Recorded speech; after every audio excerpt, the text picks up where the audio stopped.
السلام علیکم and welcome back to Iqbal کا پاکستان.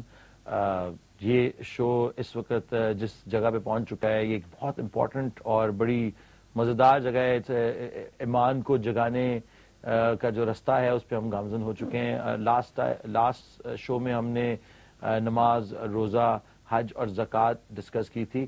آج ہم without any further delay we're gonna go to حکیم صاحب. and what are we discussing today, sir?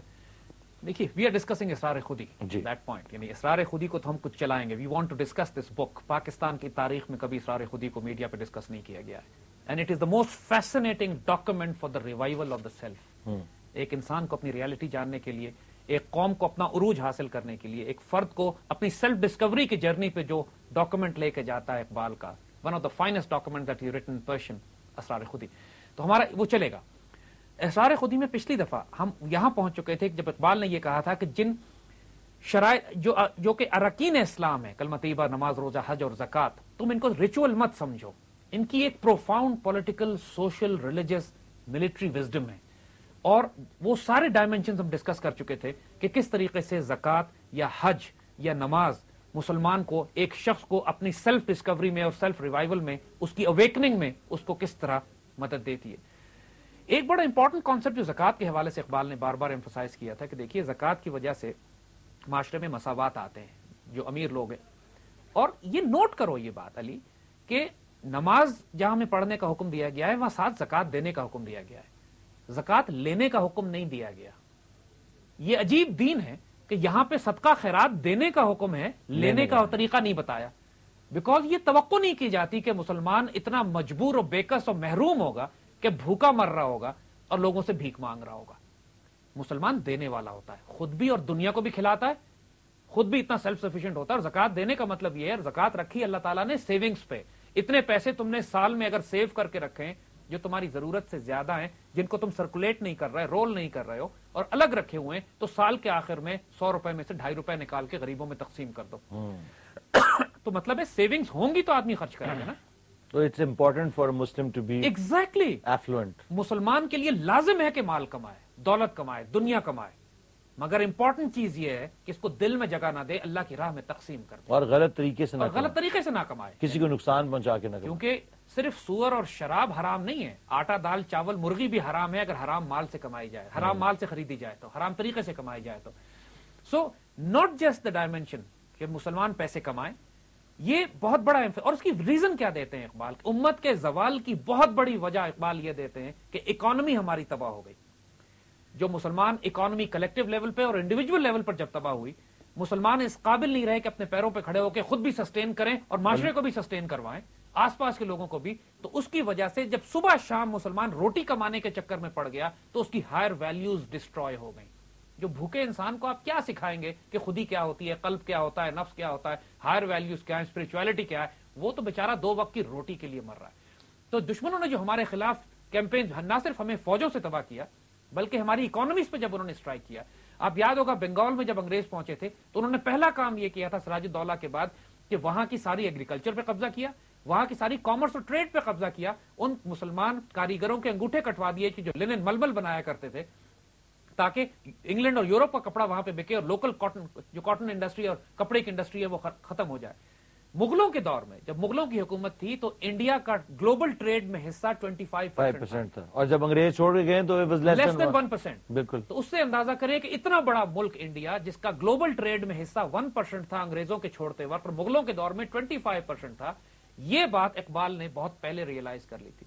سو جب وہ اسلامک اکنامک اور جو 3 کروڑ انسان بھی مارے اور کروڑوں انسان فوڈ کنٹرول کے ذریعے، ڈرگز کے ذریعے، پاپی وار کے ذریعے، اوپیم وارز کے ذریعے، اور مسلمان کاریگروں اور تاجروں کو تباہ کر کے، اور پھر جو ہجرت کی تحریک میں جو مسلمان علماء نے بھی جو بالکل ویژن نہیں رکھتے تھے، فراست نہیں رکھتے تھے، they were used by the British practically کہ انہوں نے فتویٰ یہ دے دیا کہ مسلمان اپنی ساری ایگریکلچر، سارے مکان، ساری تجارت فروخت کر کے افغانستان چلے جائیں، ہمارے حوالے کر جائیں، اور سارا کچھ انگریزوں کو اور ہندوؤں کو دے گئے وہ، اور سکھوں کو دے گئے، اور مسلمانوں کی بچی کچھ مڈل کلاس اور اکانومی بھی تباہ ہو گئی.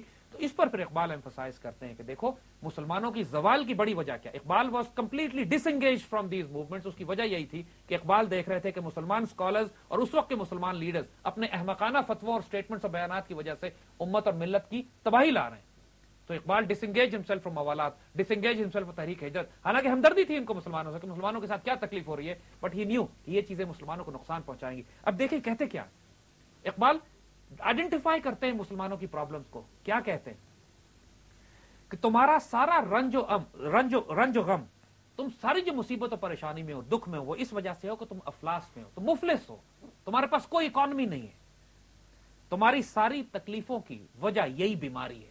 You are economically so destroyed کہ تم نہ اپنی روٹی کھا سکتے ہو, نہ اپنا کھانا ارن کر سکتے ہو, نہ اکنامکلی تم اس قابل ہو کہ اپنا رزق خود کماؤ اور لوگوں کی آنکھوں میں آنکھیں ڈال کے بات کرو. تمہاری مفلسی تمہیں تباہ برباد کر رہی ہے. فار گاڈ سیک اپنے آپ کو اکنامکلی اسٹیبل کرو. وہ کہتے افلاس سے کیا ہوتی ہے. اب دیکھو کتنی فلسافیکل بات, گہری بات ہے. افلاس فکر بلند سے بلندی چھین لیتی ہے. فکر بلند سے بلندی چھین لیتی ہے. جب انسان کی بلند فکر ہو کہ وہ آسمانوں پر معراج پہ جانے کی بات کرے, انسان اللہ تعالیٰ کے قرب کی بات کرے, اپنی تقدیر لکھنے کی بات کرے, انسان اسپرچل رومانٹک ڈائمینشنز کی بات کرے, وہ ساری ڈائمینشنز ختم ہو جاتی ہیں جب انسان روٹی کے لیے بھیک مانگنے پہ آ جاتا ہے.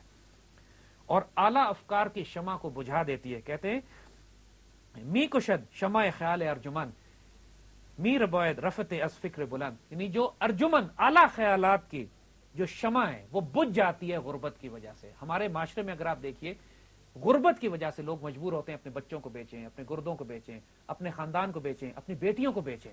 ہوتا ہے یا نہیں؟ بالکل. یہ غربت کس حد تک انسان کو ذلیل اور رسوا کر دیتی ہے کہ مجبور کر دیتی ہے کہ انسان اپنے آپ کو گھٹنوں کے بل چلائے, لوگوں کے پاس بوٹ لیکنگ کرے, ان کے پاس جا کے ان کے ہر ذلیل خدمت. چھوٹے چھوٹے بچے جو ہیں لوگوں کے گھروں میں کام کرتے ہیں, مجبور ہو جاتے ہیں, ان کی عزتیں خراب ہوتی ہیں, ان کی سیلف رسپیکٹ خراب ہوتی ہے, جوتے کھاتے ہیں, گالیاں کھاتے ہیں, صرف غربت کی وجہ سے کہ انسان اکنامکلی اتنا مجبور ہوتا ہے. اور یہ صرف غریب لوگ کا نہیں ہے, ملکوں کا بھی یہی حال ہے, ہمارے حکمرانوں کا یہی حال ہے کہ چونکہ خود کرپٹ ہے, خود پیسہ کھانے کی عادت ہے, لہذا پوری دنیا میں بیگنگ بال لے کے, کشکول لے کے پھرتے ہیں, بھیک مانگتے پھرتے ہیں.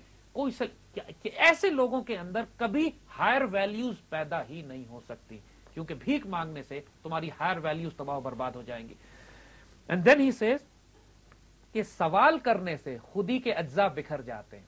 سوال کرنے سے خودی کے یعنی جو سیلف رسپیکٹ ہے تمہاری وہ ڈس انٹیگریٹ ہو جاتی ہے جب تم ایک دفعہ بھیک مانگتے ہو کسی سے. جس طرح انسان کی عزت ایک دفعہ لوٹی جاتی ہے, انسان ایک دفعہ بے عزت ہوتا ہے. تم نے ایک دفعہ سوال کر لیا تو تمہاری سیلف رسپیکٹ ایسی ہیوملیٹ ہوگی, ایسی تباہ ہوگی, تمہاری خودی ایسی بکھر جائے گی. میں تمہیں خودی کی حفاظت کا حکم دے رہا ہوں, خودی کو ڈس انٹیگریٹ کرنے کا نہیں کہہ رہا. یہ نہیں کہہ رہا کہ اپنی خودی کو مسل دو. اور خودی کے اندر جو انسان کے اندر گلو ہوتا ہے, نور ہوتا ہے, انرجی ہوتی ہے, وہ تباہ برباد ہو جاتی ہے جب وہ کسی کے آگے ایک دفعہ ہاتھ پھیلاتا ہے غربت, مسکینی اور عاجزی کی وجہ سے. فار گاڈ سیک اپنے آپ کو اسٹیبل کرو, بھیک مت مانگو لوگوں سے. Very nice. We're going to take a break. Once we come back, we're going to continue on that.